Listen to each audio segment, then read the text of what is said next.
你有冇諗過點解有啲人可以活到90幾歲仲精神奕奕，好似永遠唔會累咁？而你我呢，成日覺得腰酸背痛，瞓醒都覺得唔夠瞓。哈哈，呢個問題其實好多人都想知答案啦。今次我又嚟同你分享下長壽嘅秘訣到底係乜？我係發財哥，專同大家講用資訊，得閒分享收息、保本、退休生活資訊，希望你日日開開心心。今條影片分開幾部分，先簡單背景介紹，之後講影響，然後發財哥5大獨家精密觀點。記得睇到最後會有更爆資訊。如果你想知道最新秘密，想快過朋友知最新猛料，記得訂閱。最近日本有個報道好勁啊，訪問咗10位唔同領域嘅名醫，佢哋大方分享自己每日堅持嘅養生之道，從朝早起身到瞓覺前嘅習慣，甚至早餐食乜都藏住養生玄機。呢個唔係網上亂講嘅長壽秘訣，而係真正醫生自己做嘅，基於醫學根據、鮮為人知嘅內情係。呢啲醫生唔單止講理論，佢哋自己都實行得好嚴格。好似大谷二夫醫生，佢夏天朝早飲3杯水，冬天1杯，原來係因為瞓覺時出汗，血液會濃稠，補水先可以重置身體。呢啲細節好多人忽略咗，但其實就好似為車加水一樣，唔加引擎就熱壞，5歲細路都明啦。先嚟講呼吸內科醫生大谷二夫，佢話朝早第一件事就拉開窗簾，讓陽光射入嚟，重置生理時鐘，促進血清素分泌，提升瞓覺品質。我諗起自己以前成日瞓到上三更，拉簾都懶，結果成日覺得頭暈腦脹，好似腦袋裝咗一堆棉花咁。佢仲講瞓覺時出汗，血液濃稠，所以起身一定補水，夏天3杯，冬天1杯。呢個簡單得嚟有用，好似飲水機加水一樣，唔加就乾巴巴。之後佢有飲咖啡習慣，仲特登步行出街買。研究話咖啡有抗氧化能力，防氣重，降低呼吸系統、心血管、腦血管問題風險。呢個內情係步行買咖啡，唔單止飲咖啡，仲係運動，兩全其美。夜晚佢每餐後刷牙，瞓前再刷一次，晚餐後堅持散步。散步就好似為身體掃地一樣，掃走一日嘅垃圾，乾淨舒服。跟住消化內科醫生工藤清，佢每日朝早4點半到5點起身，早餐前飲加咗18個檸檬同2細時鹽鹵嘅水，補維他命 C 同礦物質，酸味促進胃酸分泌，幫吸收營養。呢個好有趣。檸檬水就好似開胃菜一樣，讓胃準備好迎接一日。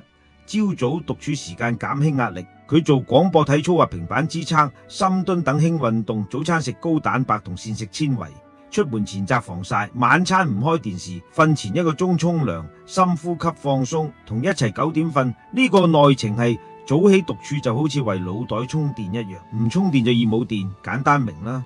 自律神經權威醫生小林宏幸，佢話朝早匆匆忙忙會搞亂自律神經，影響睡眠品質、腸道環境同心理健康。佢堅持每日清晨5點準時起身，早餐首選乳酪。研究發現，60歲後腸道比菲德氏菌減少，乳酪補充得到，搭配綠皮香蕉。香蕉嘅抗性澱粉係腸道菌群養分，加成效果。乳酪加香蕉，好似請腸道細菌食大餐一樣，佢哋開心，你身體就健康。放工後即使攰，都唔即刻坐低或者換衫，先花20分鐘打掃、收電郵、整理文件，等身心平靜，切換放鬆模式。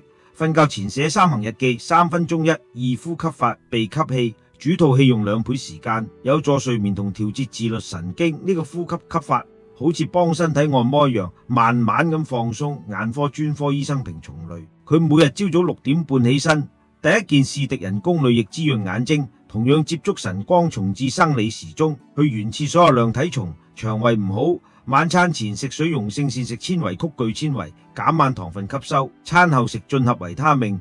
夜晚11點瞓，用遮光窗簾、眼罩、耳塞確保瞓得好。呢個內情係滋潤眼睛就好似幫眼睛抹油一樣，唔抹就會乾爭爭，容易出問題。腦神經外科醫生吉川恰一，佢認為手術需要體力，早餐攝取蛋白質同蔬菜。近來自製豆漿、乳酪、奶昔，返工行路去車站，利用時間睇片學英文，放工行路返屋企學中文。夜晚固定健身30分鐘，學語言加健身，好似腦同身體一齊升級一樣，雙贏。石原診所副院長石原新菜，每日朝早飲1杯自製紅蘿蔔蘋果汁，2條紅蘿蔔加1個蘋果榨汁，補充鹽、胡蘿蔔素、維他命 C， 多瞓。收工後去健身室跑步30-40分鐘，焗桑拿調整心態。返到屋企暢飲350ml 啤酒，晚餐食魚貝、味噌湯、納豆等日式清淡嘢，避免動物性食材。堅持浸浴保暖，防止內臟受寒。呢個啤酒習慣有趣啦，但係適量，唔係叫你飲到醉。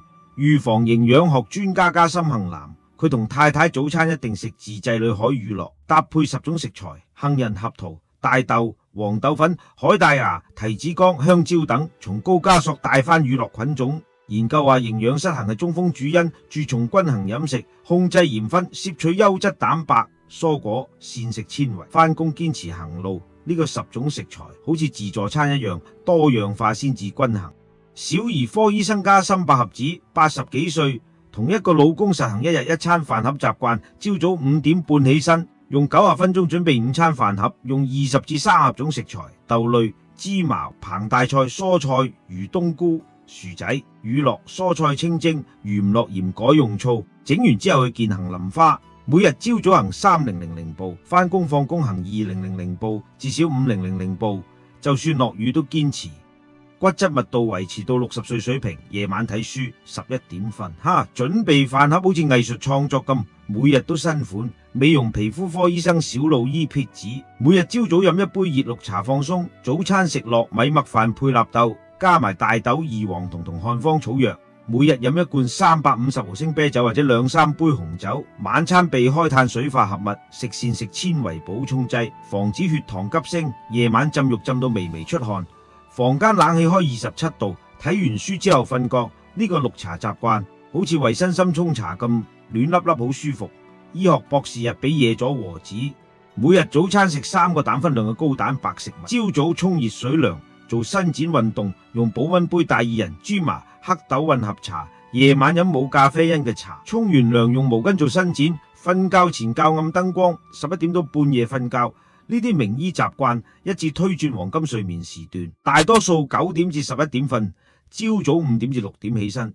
早餐食一類食物，好似乳酪、高蛋白，養出好體質。影響係呢啲習慣唔單止長壽，仲令你每日精力充沛，好似電池充滿電金。而家過渡到中醫養生，中醫養生係源自中華文化幾千年智慧生活哲學，強調未病先防，治未病。簡單講就係調整飲食、作情緒、運動、生活方式，達到身心平衡，延年益壽。現代人忙碌、壓力大、飲食失衡，好多人有亞健康問題，好似失眠、疲勞、情緒唔穩定。中醫養生唔單止治病補充，而係預防疾病、提升生活品質嘅長期方式，融入生活。